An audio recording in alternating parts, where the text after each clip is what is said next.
For more than a decade, Farxiga has been trusted again and again and again.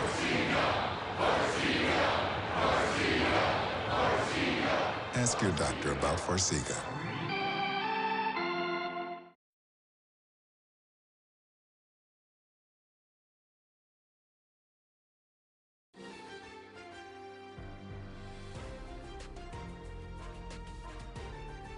This is Kcal News, Los Angeles.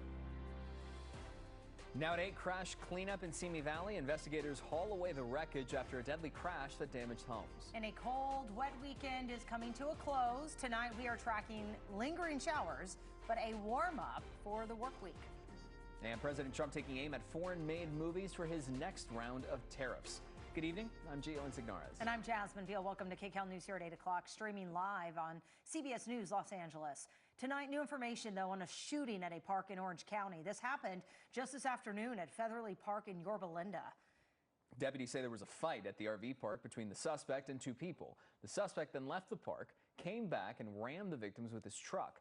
He then hopped out of the truck, shot 2 people before turning the gun on himself. Investigators say all 3 of them knew each other, and this was not a random attack. They were all taken to a hospital for treatment.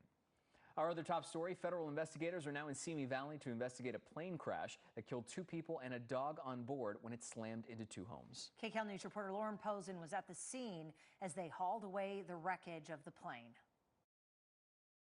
The plane went in between these 2 houses here. This one is red tagged and you can't really see the damage, but it's extensive. Right next door, you can really see just how bad it is. Workers are here now boarding up the windows, and look at this palm tree. It just completely fell over from the impact of that plane. It's tough to make out much of this single-engine plane. It's completely crushed and mangled. NTSB investigators were on site Sunday, starting their investigation into what caused the crash Saturday afternoon after the plane slammed into 2 homes, killing 2 people and a dog on board. Aviation expert Max Trescott says there are many factors that go into an investigation like this. They'll be looking at things like the weather at the time. They'll be looking at the pilot's experience. How many hours did the pilot have? When did the pilot last fly? Did they have a current medical certificate? They'll also examine the wreckage to see if there are any clues as to any failures that they can determine in the wreckage. Neighbors say the plane was circling low and going in and out of the clouds before going down on High Meadows Street. Details that could offer key clues for investigators. Either spatial disorientation or some type of mechanical control. If it was going in and out of the clouds, yeah, that might suggest leaning toward loss of control. The FAA says the plane was en route from Lancaster to Camarillo when it went down.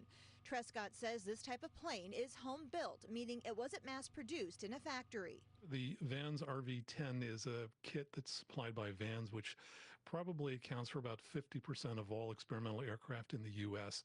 It's a 4-seater. It takes probably around 2,000 hours to assemble, and it's a very modern aircraft. The names of the 2 people who died have not been released yet. The NTSB says a preliminary report of what caused this crash is expected in 30 days. Reporting in Simi Valley, Lauren Posen, Kcal News. Now to your weather and a live look outside after a gloomy, cold, and wet weekend, but there is relief in sight for the work week. Let's go to our meteorologist, Olga Spina, tracking some of those lingering showers, and then Olga, warm up and next weather. Yeah, and this is going to be a really big warm up. We're talking temperatures in the 80s and even in the 90s heading into later next week.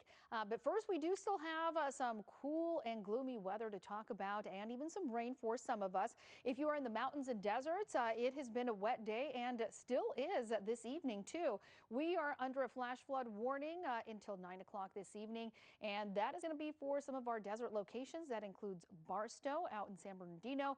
Right now, not seeing a ton of activity in Barstow, but a little bit closer to Victorville at the moment, as well as some of our other desert locations, including Hemet, Cabazon, and through Desert Hot Springs and Palm Springs. So that will continue to diminish, but still some lingering moisture into the early part of Monday, even into the afternoon. By Tuesday, we've all dried out, but still a very cloudy day, so it's going to continue cool on Tuesday. And then by Wednesday, we start to see some better clearing. We'll see some sunshine.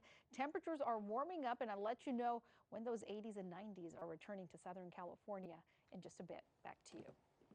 All right, Olga, thanks so much. New tonight, President Trump says he is directing the Bureau of Prisons to rebuild and reopen Alcatraz. The president says he wants the infamous prison, which is now a historic landmark and tourist attraction in the San Francisco Bay, to once again house America's most ruthless and violent offenders. The move would likely be expensive and challenging.